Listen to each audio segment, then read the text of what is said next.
Mesdames, Messieurs, bonjour et merci de nous rejoindre sur la RTS. Dans l'actualité de ce jeudi 1er mars, la proclamation des résultats provisoires de l'élection présidentielle. Sans surprise, Abdoulaye Wade et Macky Sall au second tour. Ambiance à la cour d'appel et réaction dans les états-majors après la publication de ces résultats.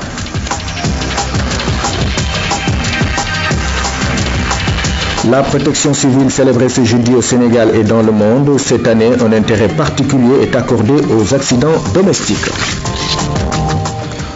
Les résultats provisoires de l'élection présidentielle au Sénégal ont donc été publiés hier. Ils confirment ces résultats. Le deuxième tour qui était annoncé depuis quelques jours. Abdoulaye Wade et Macky Sall sont les deux qualifiés. Le président sortant est crédité de 34,82%. Contre 26,57% pour le candidat donc de la coalition Macky 2012. Voici à ce propos Demba Kandji, président de la Cour d'appel. Résultat des délibérations de la Commission nationale de recensement des votes de l'élection présidentielle du 26 février 2012. Nombre d'électeurs inscrits 5 303 555. Nombre de votants 2 735 406. Bulletins nuls 28 350.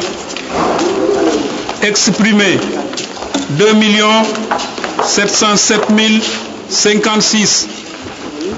Ont obtenu Moustapha Niasse 357 347, soit 13,20%. Macky Sall 719 369, soit 26,57%. Idrissa Seck 212 848, soit 7,86%.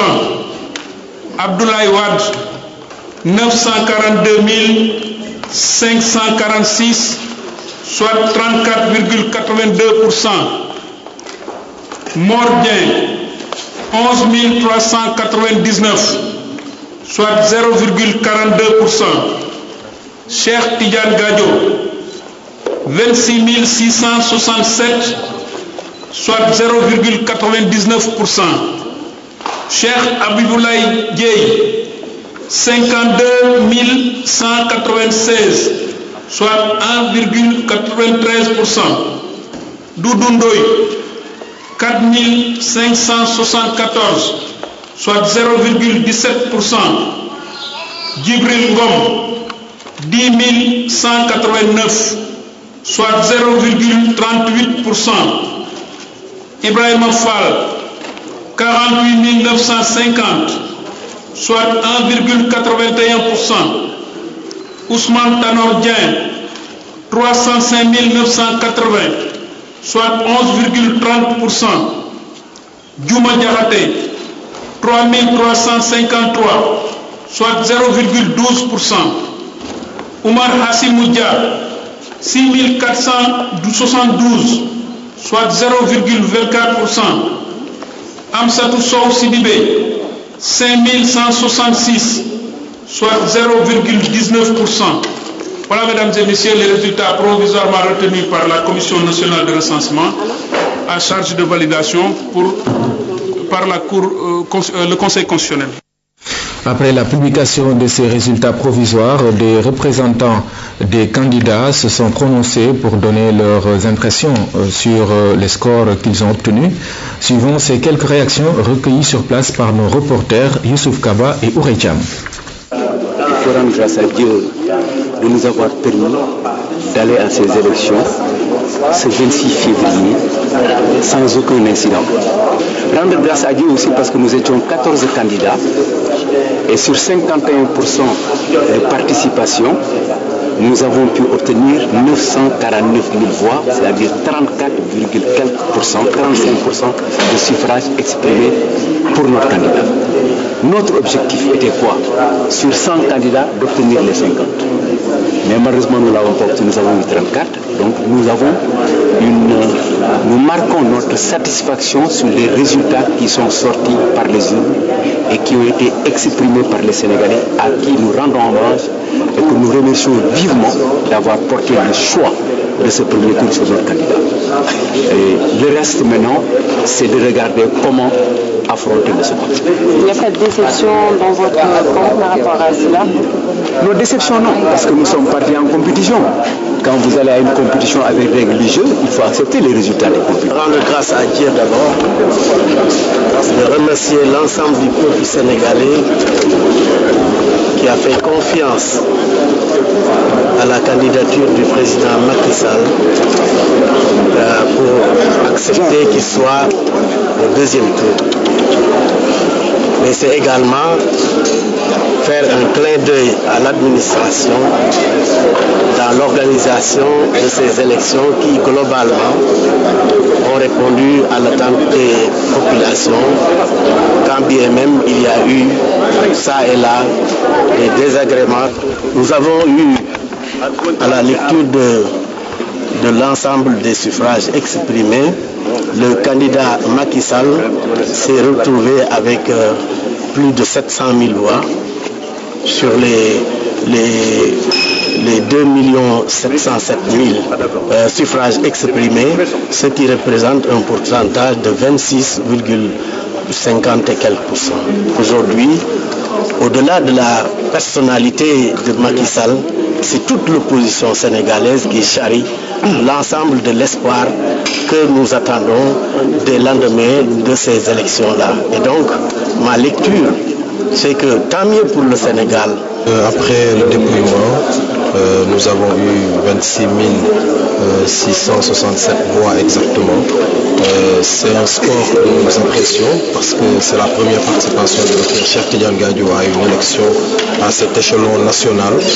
Nous remercions les Sénégalais qui ont entendu notre message, qui ont entendu notre programme. Nous sommes membres du M23 et nous connaissons tous le mot d'ordre du M23. A été que Wade ne participe pas à cette élection.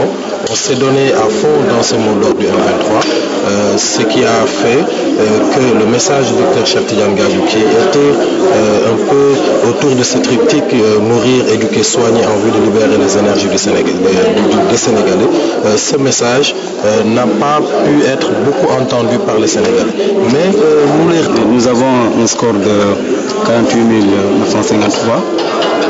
Un pourcentage de 1,81%. Donc nous pouvons dire Alhamdulillah, pour une raison simple, le type de candidat qu'incarne Ibrahim Fall, dès le début, les gens ne lui donnaient pas 0,5%. Ils disaient que parce qu'il n'avait pas d'appareil. Moi qui les a démentis un petit peu par 3, il s'approche des 2%. Vraiment, nous disons que c'est satisfaisant, en ce sens que c'est une première participation. Et si on analyse le contexte de la campagne électorale, il avait un créneau en tant qu'homme de parole. Son credo, c'était de se battre contre la candidature illégale de M. Blawad. Il a tenu parole jusqu'au bout. Et 48 950 Sénégalais, que nous remercions au passage, l'ont bien saisi. Et donc la lutte continue. D'abord, moi, je voudrais me réjouir de l'ambiance dans laquelle les travaux de la Commission nationale de recensement des votes se sont déroulés. C'était une ambiance faite de sérénité, de responsabilité et de sérieux. Nous n'avons pas eu de problème majeur de contestation ou de réclamation. Donc tout s'est fait sur la base du consensus, à part quelques exceptions où les magistrats ont eu à délibérer. Nous avons seulement corrigé, je crois, et rectifié bien sûr des PV et annulé, je crois, 16 à 17 PV de bureau de vote. Et donc, les conditions de travail font que je ne m'attends pas à des recours au niveau du Conseil constitutionnel. Je crois que tout le monde va accepter les résultats. Et le deuxième constat qu'on fait, c'est qu'il y aura un deuxième tour de l'élection présidentielle. Le candidat Ousmane Tanor Dieng a eu un peu plus de 305 000 voix, représentant 11,30% des suffrages des Sénégalais. Donc, se trouve dans le quartier des premiers candidats sur 14. Et nous allons maintenant analyser notre comportement pendant cette élection-là, les enseignements y tirés, d'abord au niveau du Parti socialiste et au niveau aussi des autres membres de la coalition et puis au niveau de la coalition dans son ensemble. L'attente a été très longue pour la presse qui était à l'affût de la moindre information pour ne pas rater évidemment ce moment très attendu. Notre reporter Roy Cham nous replonge dans cette ambiance fiévreuse de ses confrères qui se sont retrouvés à la cour d'appel. Tous les regards et attentions étaient rivés sur cet édifice. Le palais de justice a été la grande attraction ce mercredi. Toute la presse nationale comme internationale s'y était retrouvée, piaffant d'impatience en attendant les résultats de cette élection présidentielle.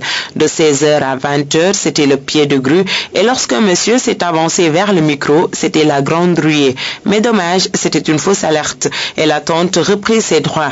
L'impatience se lisait sur tous les visages et la fatigue commençait à se faire sentir. Mais pour rien au monde, les confrères n'ont voulu rater ce rendez-vous avec l'histoire. C'est un peu dur l'attente parce que depuis dimanche, on est sur le terrain, on ne dort pas assez, on est toujours à la recoupe des informations pour pouvoir informer le public. Sûrement, on s'attend à un deuxième tour, mais professionnellement, c'est un peu dur quand même. Au plan personnel, comment est-ce qu'un journaliste vit de tels moments? C'est toujours un moment fort dans la carrière d'un journaliste, surtout ce genre d'élection. Je pense que ce sont des élections qui sont sur le plan professionnel assez inédites. Donc sur le plan personnel, c'est toujours la bonne chose. Et sur le plan professionnel, ça fait toujours du bien et on apprend tous les jours, surtout à travers ce genre d'événements. Ouf, il est 21h, la sortie du premier président Demba Kandji sonne comme une délivrance professionnelle. Place au direct et au faux direct. Les journalistes retransmettent dans l'allégresse et l'excitation professionnelle les différents scores. À la fin du speech du premier président, les journalistes pensent déjà à d'autres défis. Ça va peut-être atténuer la tension qu'on avait au niveau des rédactions. Ça va nous aider un peu à nous focaliser sur autre chose qu'uniquement sur ces élections, sur ces résultats et pourquoi pas attendre aussi la prochaine campagne pour le second tour. Fin pour ce premier tour de l'élection présidentielle et la presse oriente déjà son regard vers le Conseil constitutionnel pour la proclamation définitive des résultats du premier tour. Et le second tour pointe à l'horizon et les journalistes comptent relever le défi. C'est sans surprise que le candidat de la coalition Macky 2012 a accueilli ces résultats provisoires du premier tour de l'élection présidentielle. Macky Sall a salué le bon déroulement du scrutin et la majorité du peuple, la maturité du peuple sénégalais. Il s'est dit toutefois engagé et déterminé à poursuivre le combat.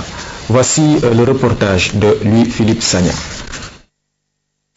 Les Sénégalais se sont exprimés librement à travers les urnes. Ils ont fait le choix le 26 février dernier. Avant même la proclamation des premiers résultats, les tendances obtenues menaient droit vers un second tour. J'étais apparu que je devrais prendre la seconde place, mais de façon à amener le président sortant au second tour. Ces résultats se sont confirmés par la commission nationale de recensement des votes qui vient donc de proclamer les premiers résultats provisoires en attendant la confirmation par le Conseil constitutionnel. Le peuple a voté dans le calme et la sérénité. Pour la suite, il revient aux leaders politiques d'assumer leurs responsabilités. C'est du moins le sentiment du président de l'APR Yakar. Opposition comme majorité, nous devons revoir nos comportements, nos attitudes malgré la passion et disons les volontés partisanes. Il nous faut garder à l'esprit qu'il y a une ligne rouge à ne pas franchir.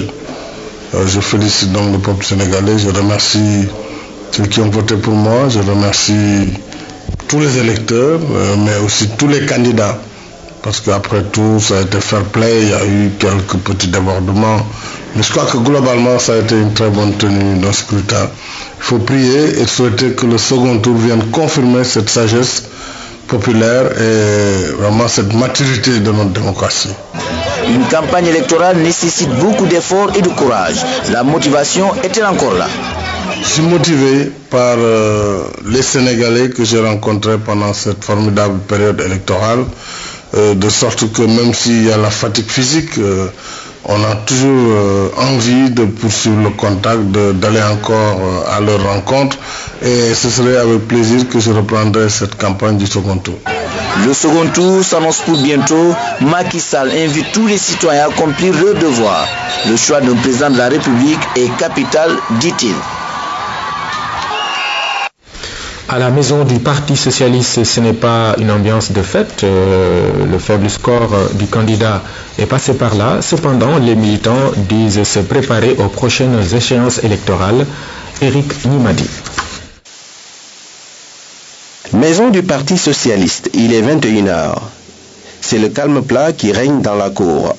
Ici, les nombreux véhicules à l'effigie du candidat de la coalition Benno Acta Nord ont disparu du décor et avec eux, le monde fou qu'on a l'habitude de voir à pareil moment.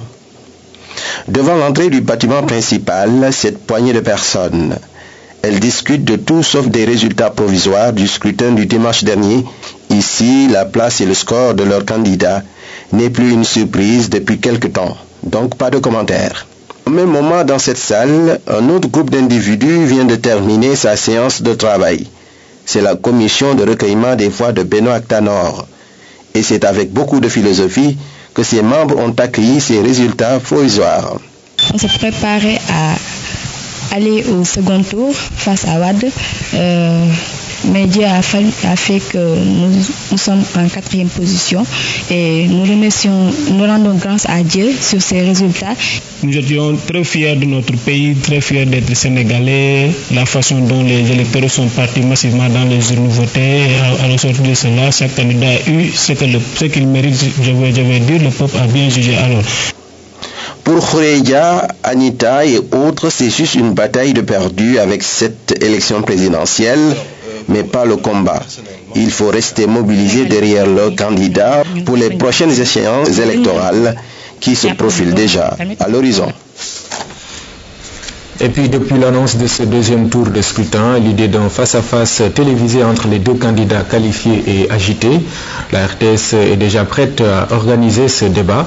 Le directeur général Babacar Diagne en a parlé ce matin sur le plateau de Kenkeliba. Nous l'écoutons. Déjà, nous allons forcément vers un deuxième tour, d'après les résultats que nous avons reçus hier. Alors, comment la RTS compte préparer ce second tour? Nous sommes prêts. Vous savez que le deuxième tour a lieu quand les candidats n'ont pas atteint plus de 50%, c'est-à-dire 50% plus une voix. Et donc, dans ce cas précis, je pense qu'on parle de 34% pour le candidat Wade et de 26% pour le candidat Macky Sall. Donc, nous allons vers un second tour. Alors le second tour, elle a cette particularité qu'on n'a que deux candidats. Donc la machine est moins lourde. C'est moins de boulot. Et dans un deuxième tour, pour des raisons évidentes, généralement, on ne reprend pas les campagnes. Les Américains appellent ça big rallies. Dans le deuxième tour, c'est un travail généralement de lobbying. Un travail de lobbying. Les candidats regardent la carte politique. Regardent. Cette élection est importante puisqu'il y a eu 40% de l'abstention, c'est ça? Il y a 50% de participants. Il y a quand même un gap important. Ils peuvent aller puiser. Donc c'est un travail de lobbying. Nous allons donc nous suivre les deux candidats.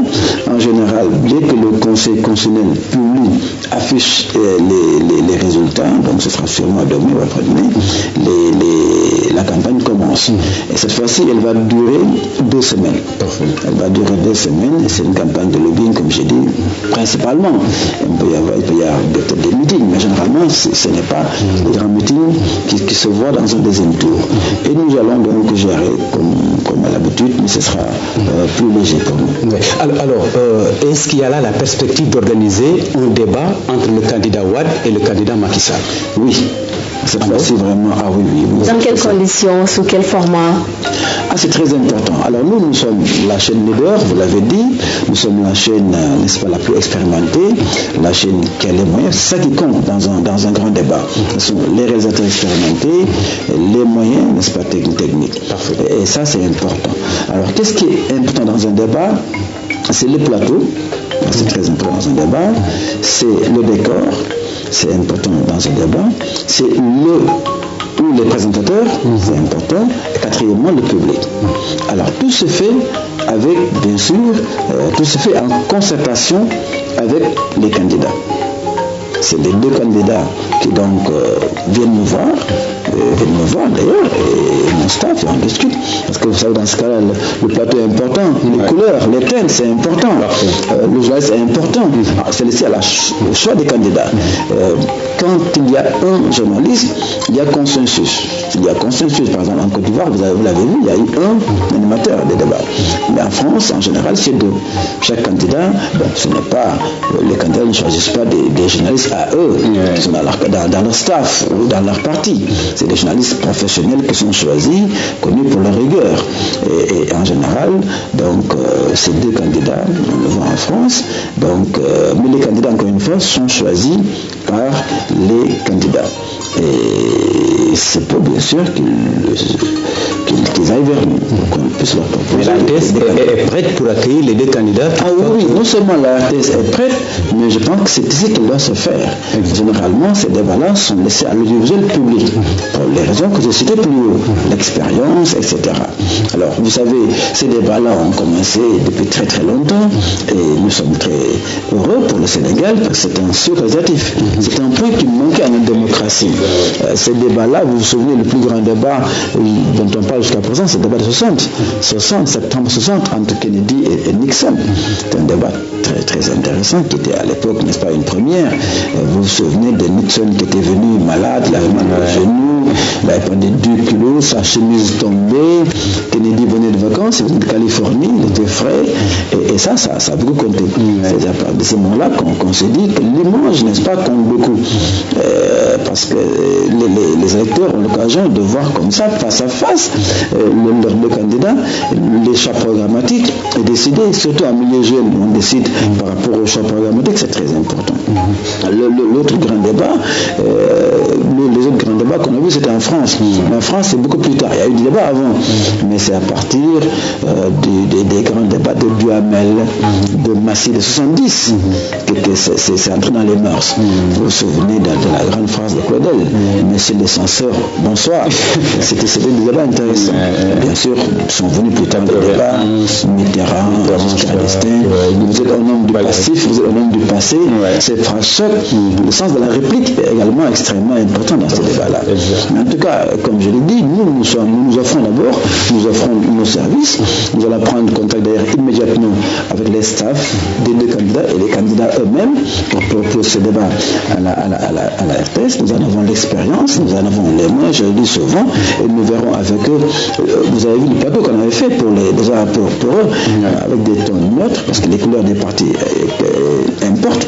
Nous allons prendre des couleurs suffisamment neutres, un plateau, n'est-ce pas, sobre, pour pouvoir, n'est-ce pas, avoir un débat de qualité. C'est important dans les moindres détails. Alors, Macky, lui, il est disposé, la RTS est disposée. Peut-être ça va être pour nous. Est-ce que le président est disposé? Le président est disposé. Il est disposé. Le président est disposé, va les disposer. Je pense que la RTS est disposée. Et ça va être profitable à la démocratie. Très bien. Absolument. Ça, c'est une première. Nous, on leur propose d'ailleurs 2 fois 45 minutes, en français et en wolof, pour atteindre un plus large public. Nous allons dès maintenant nous attendre à cela et travailler. D'accord. On croise les doigts. Oui. Et ça sera, la date n'est pas encore retenue? Elle n'est pas retenue. Je sais que les candidats vont dire nous sommes prêts immédiatement, mais vous savez, il faut faire le décor. Il faut travailler avec les staffs. Donc on travaille ensemble, le découpage, les choix des thèmes. Et ça, c'est important. Voilà, nous allons à l'international pour parler de la Chine et de la Russie qui saluent le moratoire sur les activités nucléaires de la Corée du Nord. La nouvelle est accueillie avec espoir et prudence de la part des États-Unis et du Japon. Le régime est dirigé depuis 2 mois par le jeune Kim Jong-un. Il a accepté ce régime le retour des inspecteurs de l'AIEA en échange d'une aide alimentaire américaine.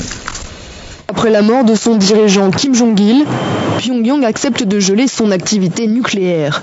Cet accord est le résultat de pourparlers entre la Chine, les États-Unis et la Corée du Nord, mais la nouvelle reste accueillie avec précaution par Washington. Les États-Unis ont toujours de profondes inquiétudes. Mais avec le décès de Kim Jong-il, nous espérons que le nouveau dirigeant choisira de guider la nation sur le chemin de la paix et qu'il sera à la hauteur de ses fonctions. Cette annonce est un premier pas modeste dans la bonne direction. La Corée du Nord a promis de mettre un terme à ses essais nucléaires et de ne plus enrichir d'uranium. Les tirs de missiles longue portée devraient eux aussi être interrompus. En gage de bonne volonté, les Nord-Coréens se disent prêts à recevoir les inspecteurs de l'AIEA sur ces sites nucléaires et pour l'agence, c'est un grand pas en avant. Si le pacte est respecté, les États-Unis devraient s'engager à fournir 240 000 tonnes d'aide alimentaire à la Corée du Nord. Le pays, gravement touché par la famine, a déjà tenté à plusieurs reprises de procéder à un tel échange. Depuis 2009, les négociations entre les deux pays sont au point mort, mais la disparition de Kim Jong-il et la nomination de son fils à la tête du pays pourraient changer la donne. Presque un an après la catastrophe de Fukushima au Japon, la contamination est chronique et pérenne. Une déclaration de l'Institut de radioprotection et de sûreté nucléaire français qui vient justement de publier un rapport sur la question. Sur place, les populations sont toujours exposées, notamment à travers leur alimentation. Les Japonais se nourrissent la peur au ventre. Un an après la catastrophe, la centrale de Fukushima continue de cracher son poison dans la mer et dans les champs. Beaucoup de Japonais se méfient de ce qu'ils consomment. Ils préfèrent donc aller directement à la rencontre des producteurs sur les marchés. J'ai peur de faire mes courses au supermarché. Je préfère venir ici car je peux m'assurer de qui a produit ces légumes. C'est plus rassurant de voir en face le fermier dont on mange les produits. Shoichiro Kita l'a bien compris, du coup cet agriculteur installé dans la région de Kyoto qui n'a pas été contaminé se rend chaque week-end à Tokyo et les affaires marchent pour lui. Les clients viennent aussi parce que mes produits sont originaux. Regardez ce navet, c'est la spécialité de la maison, il est en forme de cœur. À partir du mois d'avril, la limite autorisée de césium radioactif par kilo sera divisée par 5 par rapport à l'année passée. Mais pour Greenpeace, ce n'est pas la solution car l'ONG estime que les contrôles ne sont pas systématiques. Depuis un an, elle pratique elle-même des mesures sur les produits de la mer vendus dans les supermarchés. Le nombre de poissons fortement contaminés est en réalité très limité. Il suffirait de mettre en place un réel système de mesure avec les équipements adéquats pour pouvoir filtrer facilement tous les produits contaminés. On pourrait approcher du zéro contamination sur le marché japonais sans que cela ait de conséquences néfastes sur l'économie. En attendant, contaminés ou pas, les produits de Fukushima sont boudés. Une situation qui pèse sur les revenus de centaines d'agriculteurs et de pêcheurs. À l'instar de la communauté internationale, le Sénégal célèbre ce jeudi 1er mars la journée mondiale de la protection civile. Le thème cette année est la protection civile et les accidents domestiques. Voici à ce sujet le message du ministre de l'Intérieur, lu par le directeur de la protection civile, Marlo. Cette année, le thème de cette journée est suffisamment intégrateur et concerne tout être humain sur cette terre. Il s'agit de la protection civile et les accidents domestiques. Comme nous le savons tous, la maison est un refuge qui réunit les membres d'une famille sous un même toit. C'est également l'endroit dans lequel l'être humain se sent en sécurité et cherche stabilité et confort. Cependant, malgré cela, la maison n'est pas exempte de risques qui sont aujourd'hui devenus plus nombreux et plus complexes. En effet, les équipements qu'on y trouve désormais constituent des menaces potentielles pour la vie de ses occupants et il est alors essentiel de prendre des précautions. Les accidents domestiques sont responsables de la mort de nombreux jeunes enfants, mais également des moins jeunes. Les spécialistes des risques de la vie courante confirment qu'ils sont confrontés à un défi majeur pour éviter de tels accidents. Et on en parle généralement sous les tropiques quand il y a survenance de catastrophes, mais l'événementiel n'est qu'une partie de la protection civile. Celle-ci relève du droit, s'adosse sur une politique et se réalise dans les comportements. N'est-ce pas, Mamadou Sambambo? La protection civile, c'est deux mots clés. protection civile. La protection se fait à deux niveaux, le niveau prévention et le niveau prévision. La prévention consiste à user de tous les moyens techniques possibles, de recourir à la formation, à l'information et à la sensibilisation pour que la catastrophe ne survienne pas. Tandis que la prévision, elle, c'est l'ensemble des mesures nécessaires pour qu'en cas de fléau, en limiter l'ampleur et les dégâts, en apporter les secours nécessaires, les mesures d'urgence et les réparations idoines. La protection civile s'applique à la population dans sa globalité. Elle est consacrée par la Constitution à son article 7 qui stipule, je cite, « La personne humaine est sacrée, elle est inviolable, l'État a obligation de la respecter et de la protéger, tout individu a droit à la vie, à la sécurité, à l'intégrité corporelle. » La protection civile relève donc du droit, précisément du droit social, notamment à la santé et à un environnement sain. Elle fait appel à une politique, à des instruments, des plans et des moyens, une mise en œuvre, un suivi, évaluation et une capitalisation. Parmi les instruments, on peut citer le Code de l'environnement qui a l'œil par exemple sur l'implantation d'établissements industriels dans des zones d'habitation, entre autres réglementations. Le Code de l'urbanisme pour parer à toute implantation humaine dans des zones non édificantes, ainsi que le Code de l'hygiène et la plateforme pour la prévention et la réduction des risques de catastrophes. Toujours dans le dispositif, l'on peut citer la Commission supérieure de la protection civile, la Direction de la protection civile, la Direction de la santé, la Direction de l'environnement et le plan Orsec. Le groupement national des sapeurs-pompiers est l'un des piliers les plus actifs de ce dispositif.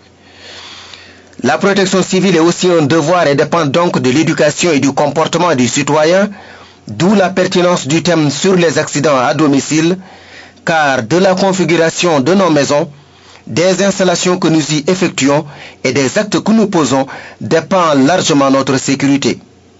Ici, il y a tout un travail à faire car nombre de nos compatriotes sont fatalistes dans ce domaine. Par exemple, il n'est pas rare de voir un Sénégalais investir des dizaines de millions dans un bâtiment sans avoir pris le soin de s'en référer au service de l'urbanisme et du cadastre. Ça équivaut tout simplement à financer un accident domestique. Puis, des modifications sont faites à tour de bras sur des immeubles à habitation pour installer une PME par exemple au rez-de-chaussée, toutes choses qui mettent en péril la vie de l'ensemble des occupants. Voilà, c'est la fin de ce journal. Merci de l'avoir suivi. Dans quelques instants, l'édition en Wolof. Bon après-midi.